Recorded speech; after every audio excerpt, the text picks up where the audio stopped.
Sa nakaraang kwento natin ay nakapasok na si Yonwoo sa unang palapag ng tore na kung saan naghihintay ang mga manlalaro ng sapat na bilang upang masimulan na ang pagsubok. At sa pagpapatuloy ng kwento, pagkapasok niya sa tore ay pinagmasdan niya naman ang kanyang paligid at sa isip-isip niya naman na ang mga manlalaro dito ay naka-standby lamang bago pa man bigyan sila ng gawain ng tore. Dito rin nakakahanap ang marami sa mga manlalaro ang makikipag-alyansa at mga kasama sa ibang pangkat. Lumingon-lingon naman si Yonwoo at sa tansya niya ay nasa 50 mga manlalaro na ang nandito sa tore.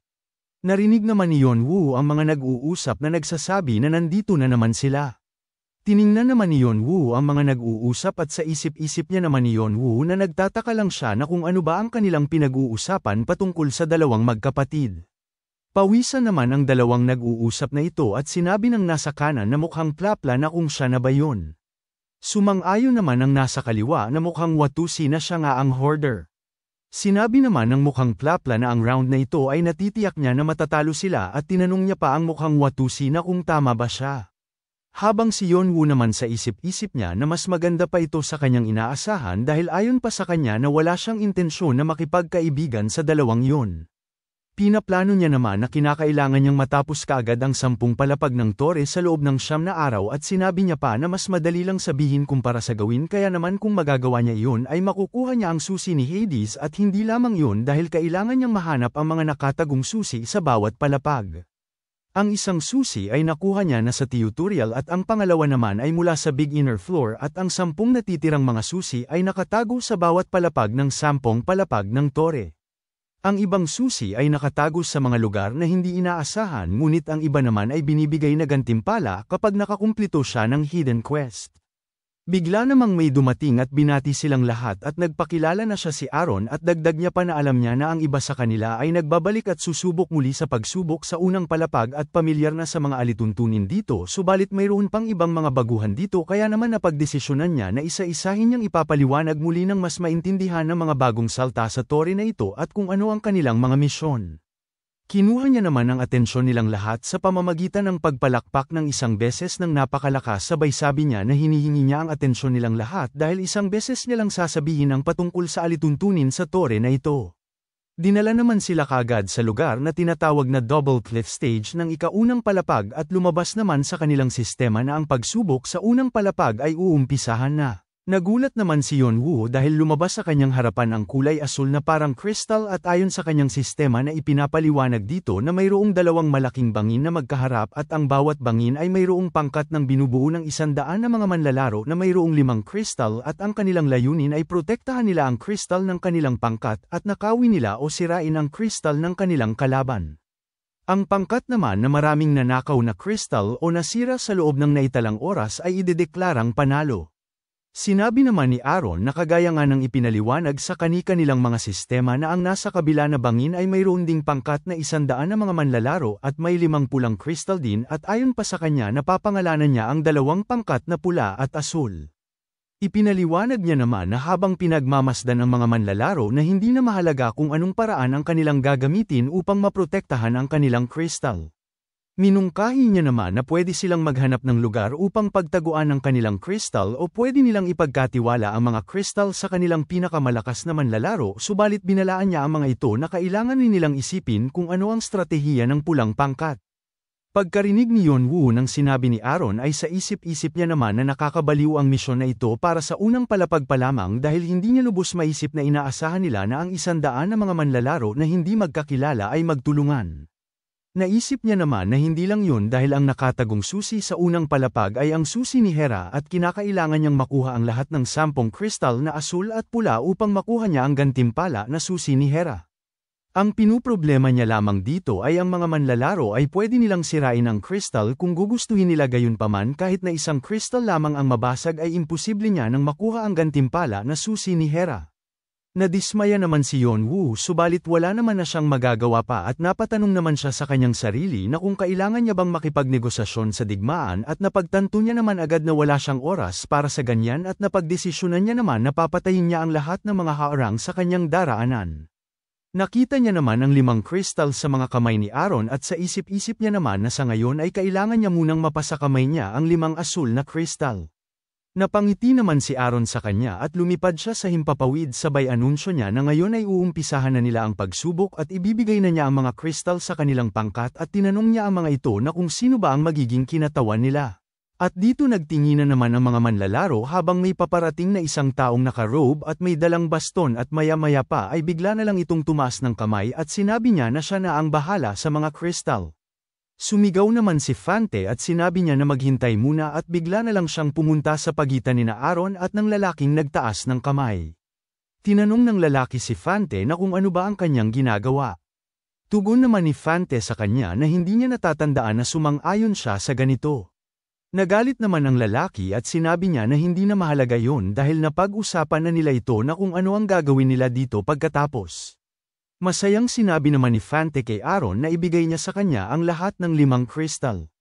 Nagalit naman ang lalaki at tinanong niya si Fante na kung ano ba ang kanyang pinagsasabi. Kumalma naman si Fante sabay tanong niya na kung hindi ba maganda na kung siya ang magpoprotekta sa mga kristal kumpara sa itago na lamang nila. At bigla naman siyang nagpalabas ng aura sabay tanong niya na naman na kung mayroon pa bang iba na makakagawang magprotekta ng mga kristal maliban sa kanya. Pagkarinig ng lalaking nakapula ay nagpigil lamang siya ng kanyang galit at maya-maya pa ay hindi na siya nakapagpigil ng kanyang galit at bigla niyang sinigawan si Fante at tinanong niya ito na kung hindi ba siya nahihiya sa kanyang sarili na dahil sa kanya ay ang lahat ng kristal nila nakaraan ay nabasag lang dahil sa kanya. Nagtinginan naman ang mga manlalaro at naririnig nila ang sinasabi ng nakapulang lalaki kay Fante na dahil sa kanyang kasakiman ay nagawa niyang magwala kaya naman hindi niya papayagan na mapasakamay niya pa ang mga kristal sa pagkakataong ito. Nang marinig yun ni Yonwoo ay napagtanto niya naman na yun pala ang nangyayari kung bakit sila pinag-uusapan pagkapasok nila sa tore kanina.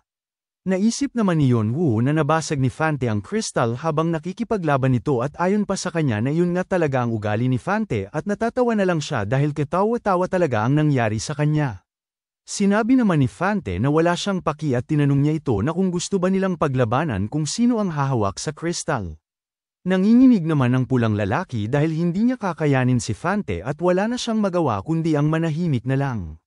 Maya-maya pa ay ibinigay na ni Aaron ang 5 kristal kay Fante sabay sabi niya na parang nakapagdesisyon na sila at sinabihan niya pa ito na good luck. Tumawa naman si Fante habang nasa kamay niya ang kristal at sinabi niya na sa ngayon ay mag-iiba na ang lahat at hindi niya na uulitin ang nangyari nakaraan. Bigla naman siyang nilapitan ni Yonwoo at wala namang kaedi-ideya si Fante sa ginagawa ni Yonwoo at kaagad naman siyang inutusan ni Yonwoo na ibigay niya sa kanya ang lahat ng kristal. Sa kabilang banda naman ay dumating na si Aaron sa lugar na kung saan niya mapapanood ang bawat manlalaro at bigla naman siyang nagulat dahil mayroong tinig na pamilyar sa kanya na nagtatanong na nakabalik na rin siya. At dito tinanong siya ni Evil Kiga na kung kamusta naman. Tugon niya naman na sa totoo lang ay hindi siya sigurado at sinabi naman ni Evil Kiga na kung ganun ba. Tiningnan niya naman sa screen si Yonwoo at sinabi niya na masasabi nga niyang malakas ito kumpara sa ibang baguhan subalit isa pa rin siyang baguhan at dagdag niya pa na hindi niya naiintindihan na kung bakit ang mga nakakatanda sa kanya ay malaki ang inaasahan sa taong ito. Tinanong naman siya ni Evil Kiga na kung gusto niya bang magpustahan silang dalawa. Nagtataka naman si Aaron na kung anong klaseng pastahan. Sinabi naman ni Evil Kiga na ang manlalarong yan ay gagawa ng isang bagay na hindi pangkaraniwan at inulit niya pa na gagawin niya yan. Tugon naman ni Aaron sa kanya na pupusta siya na hindi siya magpapakita ng hindi pangkaraniwan ang lalaking nakamaskara. At pinag-usapan na nila kung ano ang magiging pusta nilang dalawa. Bumalik naman ang eksena kina Yonwoo at dito nagtataka naman ang lahat at napatanong pa ang isa na kung ano ba ang nangyari kay Fante sa labas ng tore dahil tinawag ni Fante ang taong nakamaskara ng kuya.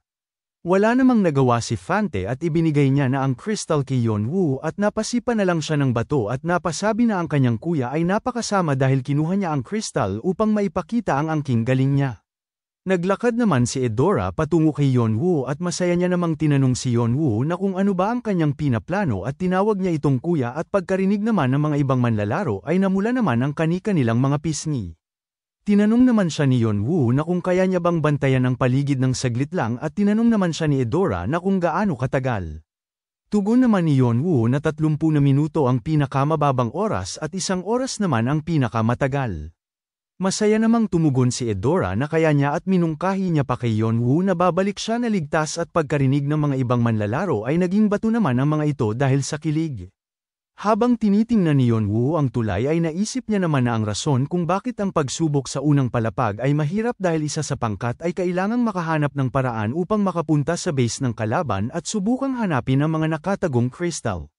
Subalit ang malaking problema lang dito ay ang lubid sa tulay ay masyadong marupok na tila ba ito'y mapuputol kahit na sa mahinang tensyon lang at ang isa pang problema niya kahit na mayroon silang kakayahan na makatawid sa kabila kahit na hindi na nila gamitin ang tulay ay nangangailangan naman ito ng mahusay na konsentrasyon na madali lamang masira sa kasalukuyang sitwasyon.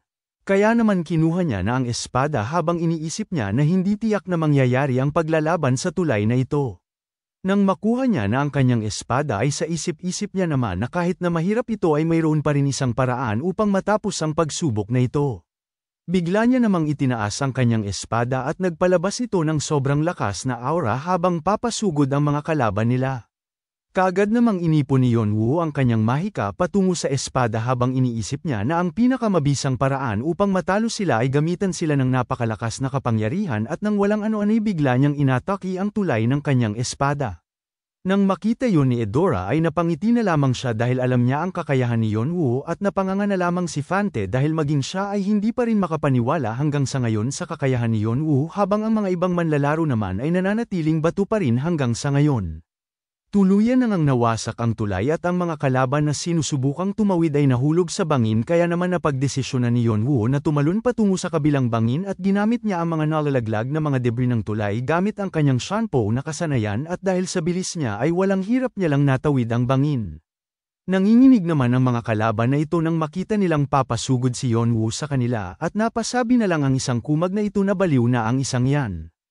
At sa puntong papalapit na si Yonwoo sa kanila ay pilit pang pinapalakas ng isa niyang kasamahan ang kanyang kakampi gamit ang kanyang kakayahan subalit nang walang ano-ano'y bigla na lamang silang inatake ni Yonwoo at hindi pa nakontento ang ating bida at mas pinalakas niya pa ang kanyang espada at agad niya naman inatake ng pangmalakasan ng kinaroroonan ng mga kalaban at dahil sa lakas ng kanyang pag-atake ay nasakop nito ang lugar na kanyang pinunteriya at pagtapos nun ay ang bawat dadaanan ng kanyang pag-atake ay namatay ang mga manlalaro habang ang iba ay nagawa pang makaligtas. Subalit hindi na sila binigyan ng pagkakataon ni Yonwoo at kaagad niyang sinunog ang mga ito at makalipas ang ilang minuto ay nagawa niya ng makolekta ang 5 kristal na kulay pula ng kalaban at ngayon ay nakumpleto niya na ang 10 kristal.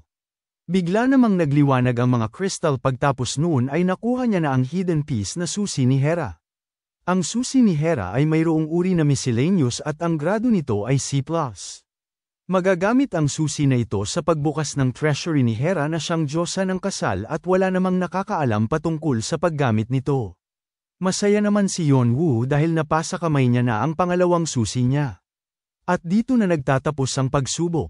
30 na minuto lamang ang nakalipas mula nag-umpisa ang pagsubok at ito ang pinakamabilis na oras ng round sa kasaysayan ng Tore. Lumabas naman sa kanyang sistema na nakagawa siya ng tagumpay na hindi madaling matupad at bibigyan na naman siya ng karagdagang karma at nakakuha siya ng 5,000 karma at makakatanggap pa siya ng 3,000 na karagdagang karma. At ang lahat ng mga manlalaro ay ipapatawag sa waiting area at binalaan sila ng sistema na mag-ingat sa impact ng transportasyon. Makalipas ang ilang saglit ay nakarating na sila sa waiting area at lumabas naman ang talaan ng ranggo na si Yonwoo ay nangunguna na naman na mayroong 50,000 na puntos habang wala namang nalikom ang kahit isa sa manlalaro na puntos pagtapos ng pagsubok na iyon at tanging siya lang ang nakatanggap ng puntos. Tinanong naman siya sa sistema na kung ilalagay niya ba ang kanyang pangalan sa Hall of Fame subalit tinanggihan pa rin ito ni Yonwoo.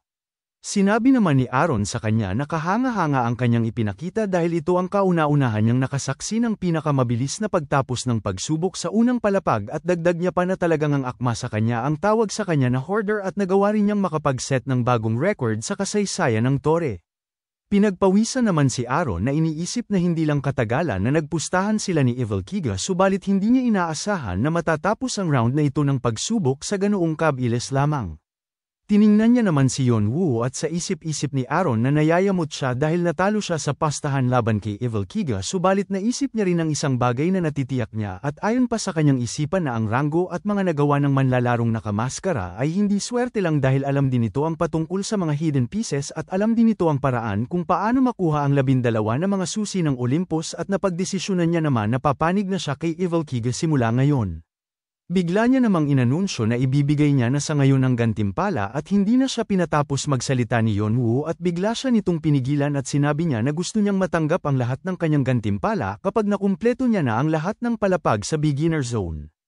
Nagulantang naman si Aaron dahil sa sinabi ni Yeonwoo at habang tinitingnan niya ito ay sa isip-isip niya na kapag mas matagal niyang natanggap ang kanyang gantimpala ay mas maganda ang gantimpala na kanyang matatanggap at ito ang pinaplano ng Naka-Maskara at kapag nakaset na naman siya ng bagong record sa bawat palapag ay nagtataka lang siya na kung gaano kaganda ang gantimpala na matatanggap nito.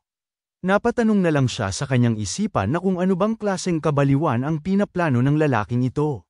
Sinang-ayunan naman ni Aaron ang desisyon ni Yeonwoo at lumabas sa kani-kanilang mga sistema na ang pagsubok ay dito na nagtatapos at tinanong sila ng sistema na kung magpapatuloy pa ba sila sa pangalawang palapag.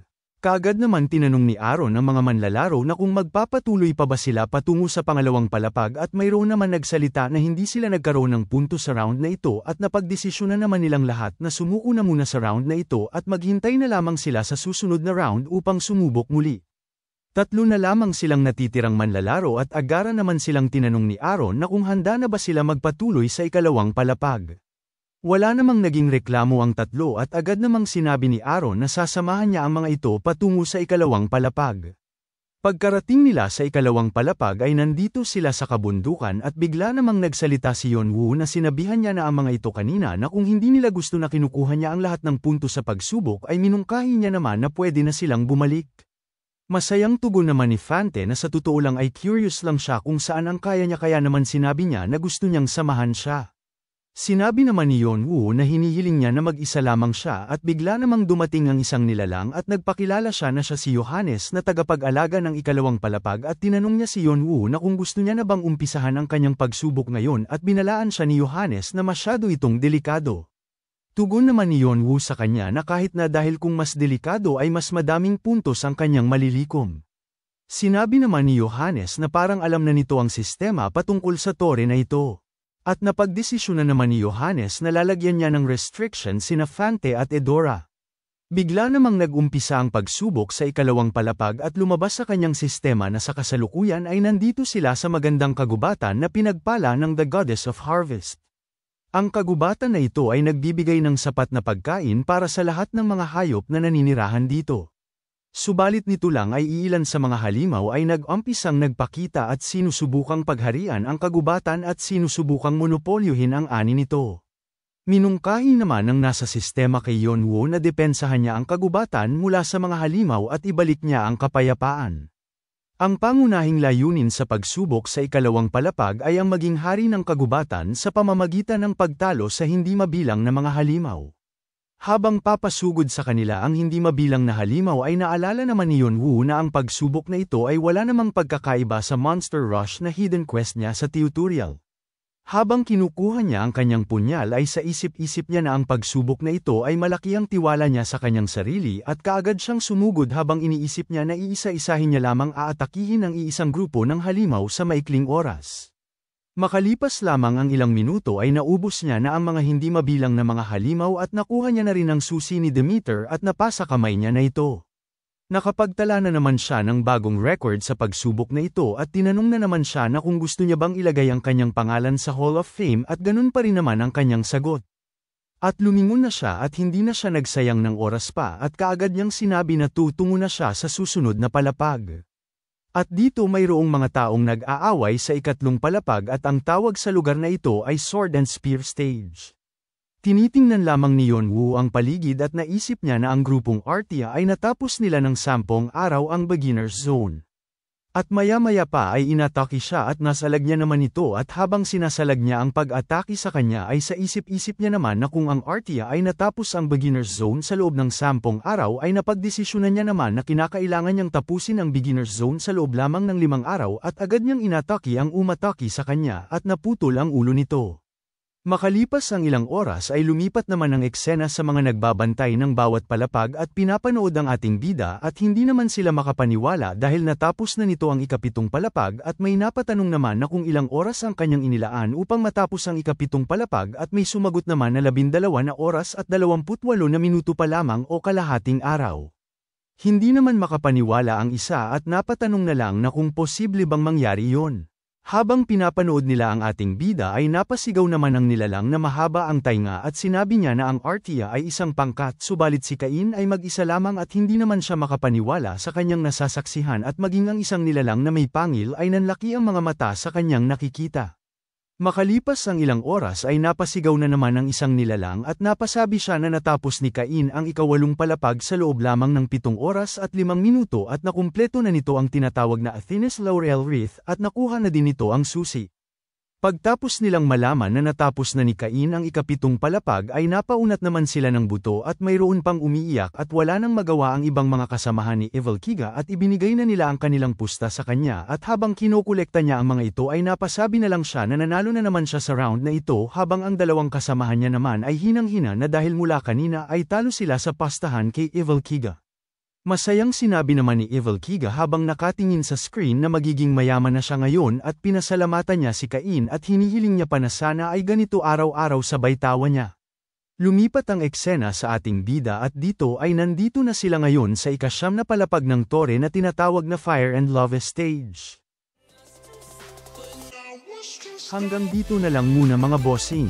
Kung gusto mong subaybayan ang kwentong ito, mag-like, comment, subscribe at i-hit mo na rin ang notification bell para ikaw ang unang makapanood pag may bago tayong upload. Kita-kits sa susunod mga boss.